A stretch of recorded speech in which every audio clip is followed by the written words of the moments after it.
A crimson smear stained my cheek, the same color as betrayal. Liliana, my wife of 10 years, staggered in the doorway reeking of cheap tequila and something faintly floral, a scent unfamiliar and far from her usual perfume. "Sorry I'm late, babe," she slurred, pressing a sloppy kiss to my cheek. Girls' night got a little extended. Then she giggled, a sound that once warmed me, now chilling me to the bone. Something was deeply, horribly wrong. It wasn't the first time she'd come home late recently, brushing off my concerns with flimsy excuses. Missed calls, hushed conversations, a sudden interest in her appearance, vague answers, nervous glances. Signs I tried to ignore, convincing myself I was imagining things. But the weight in my stomach grew heavier with every evaded question. That night, after she passed out, her phone buzzed on the nightstand. I knew it was wrong, but suspicion had rooted itself too deeply. I picked up the phone. A text from a number saved as Spa Day lit up the screen. "Last night was amazing. Miss you already. X." My hands trembled as I unlocked it. The messages ran back for weeks. Secret meetups, passionate exchanges, whispered affections. My world tilted. Liliana, my thoughtful, funny, loving Liliana, was having an affair. But the voicemails broke me more than any text could. I pressed play. The first was a man's voice, smooth and self-assured. "Hey, beautiful. Just thinking about you. Can't wait to see you tomorrow." The second was hers, breathless, happy. "Oh, Daniel, I can't stop thinking about you either. Being with you it's everything." Daniel. The name struck like a hammer. I sat in the dark, clutching her phone, the life I knew falling apart around me. I didn't cry. I didn't scream. I went numb. But underneath the numbness, something colder began to take shape. The next morning, she woke with a hangover and a flicker of unease. I handed her a mug of coffee, keeping my voice even. "How was girls' night?" She sipped, eyes not meeting mine. "Fun. Too much tequila." "Oh, I bet," I said, letting a slight edge touch my voice. She didn't seem to notice.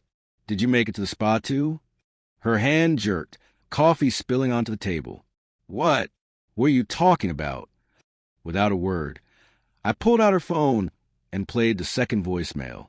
Her voice filled the room, confessing to Daniel. She went pale. Her breath caught. Who is Daniel?" I asked, voice low and controlled.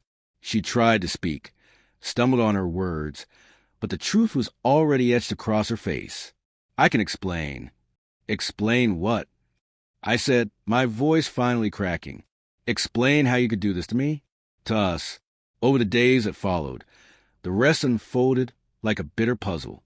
Daniel was a colleague. They had met at a conference. Girls' nights were cover stories, alibis for stolen nights together. She claimed it was a mistake, a meaningless fling. But nothing about it seemed accidental. My world collapsed. But within the wreckage, something unyielding began to build. I wasn't going to let this define me. Not forever. But first, I had to confront him. It wasn't hard to find Daniel. Social media painted the picture clearly. Charming, successful, family man. I waited for him outside his office one cold evening. When he saw me, his expression changed instantly. "You're Liliana's husband." "That's right," I said, voice calm and low. "We need to talk." I didn't shout. I didn't threaten. I just told him what I knew. Every text, every call, every lie. I played him the voicemails. The smugness drained from his face. He stammered, denied, blamed Liliana. I stared him down. "You destroyed my marriage." I said, "Now I'm going to destroy yours." I left him there, shaking and broken. I knew he had a wife, children, and I knew they'd be gone by the time the truth reached them. Revenge didn't feel good. It wasn't sweet. But it was justice in its coldest form. What followed was a blur. Lawyers, signatures, splitting up the life we built. Liliana begged for forgiveness, cried, pleaded, but I couldn't unsee the truth. I couldn't unhear her voice saying another man's name with love. The divorce was finalized a few months later. She moved out, her regret lingering in every glance, every unspoken word. I heard Daniel's wife left him too, took their children. His reputation crumbled. His future unraveled. No joy came from their pain. Only emptiness. No one had won. I sold the house, our house, and started fresh. It wasn't easy. The silence was loud, the loneliness crushing. But slowly I began to rebuild. I threw myself into work, spent time with friends, found new interests. Bit by bit, life crept back into my veins. I learned to breathe again. Years passed. Then one day, I saw Liliana at a coffee shop. She looked older, tired. The light in her eyes had dimmed. We talked briefly, calmly. The past hung in the space between us, heavy but no longer suffocating. She apologized. This time, I believed she meant it. I forgave her, not for her, but for me. Forgiveness wasn't acceptance. It wasn't forgetting. It was release.